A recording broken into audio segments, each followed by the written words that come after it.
welcome back to That Dad Guy. I want to tell you a little story that happened to me last week. We're going to talk a little bit about a woman who represents a whole bunch of women during a certain time frame. And just the reason I say that is because my mother was one of these as well. And there's a special type of person out there that wants to give and help other people. And so we should make sure we take time to remember them and to try to emulate some of the qualities that they do have. Now, why am I telling you this? Because I got a text last week from a friend that kind of grew up with. We went to Malagash Bible camp in Nova Scotia together. Both her grandfather and my father were founding members of Malagash Bible camp. And it just so happened that after we left camp and we grew up and we went our separate ways, we both ended up back in Moncton, and we both had children that were roughly the same age. So her middle child and my daughter Dea graduated at the same time, and her youngest daughter and my son Ari graduated at the same time. And Ari and her daughter Peyton actually played basketball together when they were small too. So it's just funny how life travels on and how our paths intertwined. Well, she reached out to me because she saw videos here on That Dad Guy talking about stamps. And she says, what I've come across is a bag of used stamps that my grandmother had. And are you interested in them? And so at first I thought, is she trying to sell them to me or what is it? So I reached out, I said, if you're trying to give them away, I'd be happy to look at them. And she said, yeah, that's exactly what I'm doing. I'm trying to find a home for them, and you seem to be the person that might be interested in them. So I said, yes, I'm interested in them. But I want to know more about your grandmother. Why maybe she was collecting these stamps. She wasn't an avid stamp collector. I found that out. So why was she collecting stamps? So let's give a little bit of history about Sonia's grandmother. Her grandmother's name, is Helen Fox. She was born Helen Mullet in 1916 in Saskatchewan, Canada. Before she got married, she was a secretary for a company that made silver tea sets. I know that they're out there. Lots of people have silver tea sets. We have a silver tea set that I've inherited from my parents as well. So I guess there was a company out there at one point in time that must be making them, and they needed a secretary. So, of course, Helen was that. When she got married, she moved to Ontario. Her husband, Ray, came from a family that was into storage and moving business, but Ray's passion was the ministry, and so he became a pastor, and they raised 4 children. Helen's interests were gardening and her faith. She was an active member in missions, and she did whatever she could around the church to help others. She was interested in anyone that was of need. To go so far as that her children said sometimes they came home from school and some of their clothes were missing because she had given them away to other people. Also, if visiting pastors or visitors were coming to the church, she often had them in to give them a meal and feed them. Same with people that might come to the church that were down on their luck. She did her best to try to help them out. Missions was also a passion to help spreading the word overseas. And how could you do that? Well, you could donate money. That was one way. If you had extra money and you wanted to donate to missionaries, you could do it that way. Churches quite often took time to raise products and items that they might need, whether they were school supplies that they were sending to missionaries overseas that they would be using for their missions.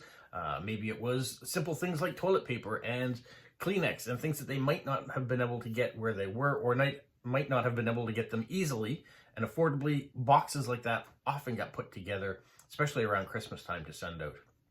But one of the other things that is out there is a program called stamps. So lots of missionary groups, and I want to say women in missions, because in a lot of churches and chapels, missionary groups are often run by the women of the church, at least in this area, in some of the denominations that we have. So women in missions, one of the things they did was collect postage stamps. What they wanted was stamps that were still on the paper, because what they were doing is they were collecting them in bulk, and then they were selling them off to stamp dealers. Stamp collecting has been one of the largest hobbies of the world for a long time. And so these stamp dealers would buy them in bulk, and they would have older stamps. Sometimes they would have stamps from other countries. They would break them down and sell them off at a profit to themselves, of course, for the difference. So the missionaries got money from the dealers, and then the dealers kept the stamps in circulation by sending them back out to people that were collecting them. Maybe that was the cancels on the stamps that they really wanted. And we're going to get into a bit of some of the items that they were collecting.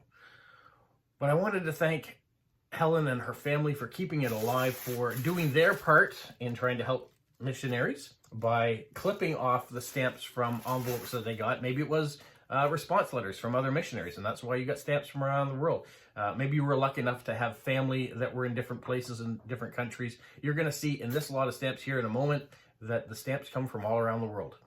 Some of them here in Canada. Yes, that makes sense. You get a letter and there's a stamp on the corner of it. They clipped it off, they put it in a bag, and they just collected it till they had enough for the day that they were going to mail them all out together.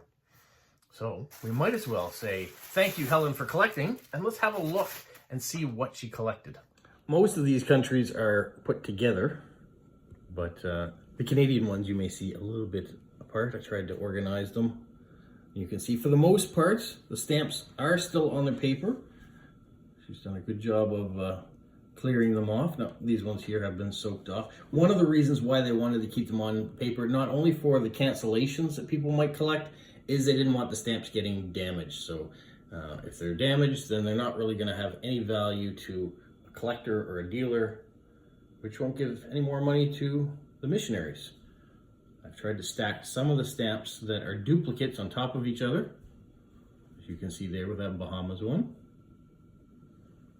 We're going through at a little quicker of a pace.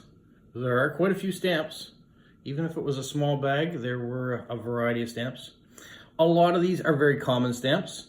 Most of them are within the last 60 years.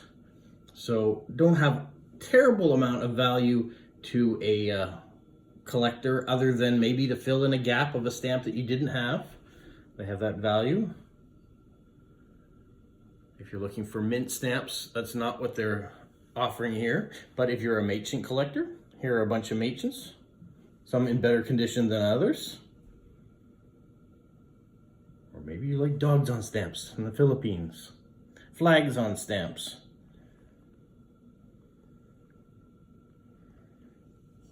You're working on your Kenyan collection. There's a couple that are upside down, or no, I guess they're all right. Queen Elizabeth II on stamps. Here we got some American stamps too. So it really was any envelopes that were coming in that had stamps on them. You clipped off the corners, you saved them for the day that all the stamps were being sent out to the dealers.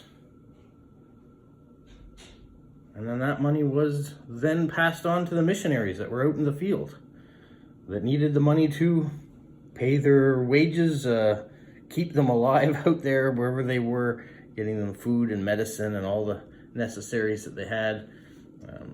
Many missionaries have their children with them too, and their families, so they need school supplies.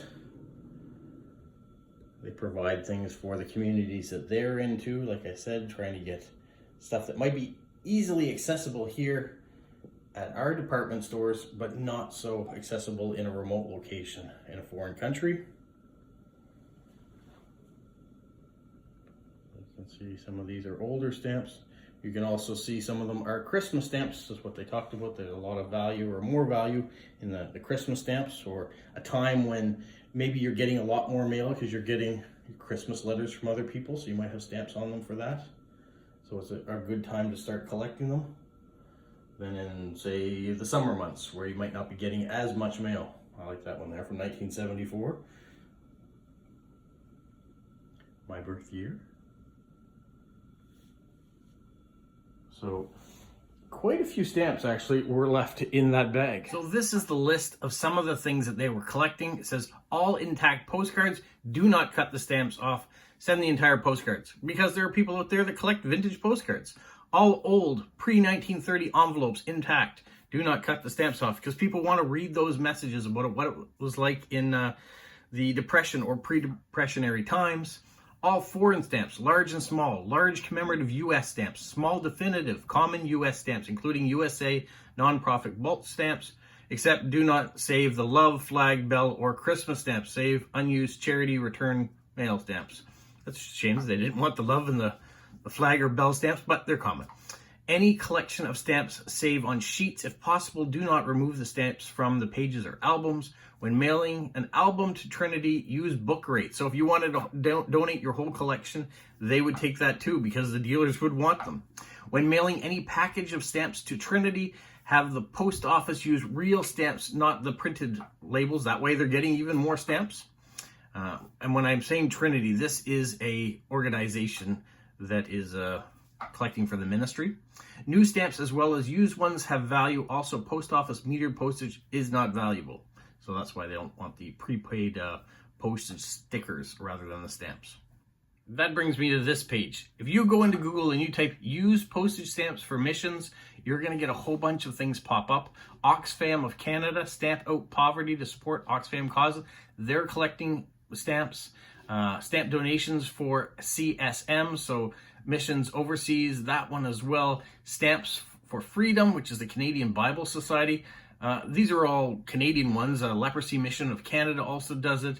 There are a ton of them. And if they're in your country too, I'm sure the United States has tons of opportunities as well if you're there, or in Great Britain, France, Germany, all over the world. They have missions that are collecting stamps.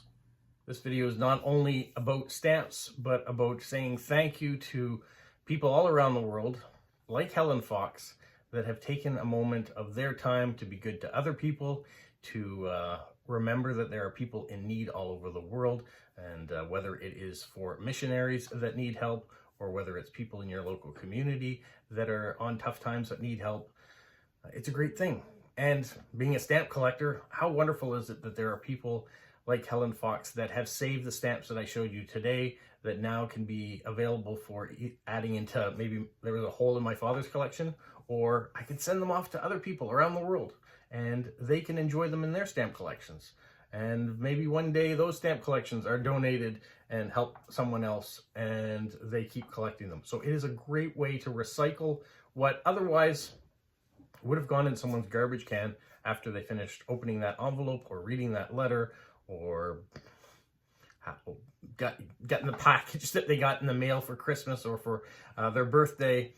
Those stamps have been saved, and there are stamp collectors like myself that are very happy that they have been saved. So thank you to Helen Fox and all the other men and women out there that have taken the time to remember there are people in need, and when we have a little extra, it's all right to help those that need a little more. So have a magical week. What, Polo? You say like, subscribe, share, and tell all your friends. Who's a good boy? Who's a good boy? Bye. And if I forgot to say, make sure you like, you subscribe, you leave positive comments, you share with other people, you put notification bells on, and if you're a friend and you're wondering what to do with your stamps, you can always send them this way, and I'll make sure good people have them in their collections for the future. On top of all that, thank you so much, Sonia, for reaching out to me and thinking about me when you found this bag of stamps. I hope this video reaches out to many more people, and so it spreads the word of kindness all around. So your kindness by reaching out to me hopefully has inspired this video to reach out to others.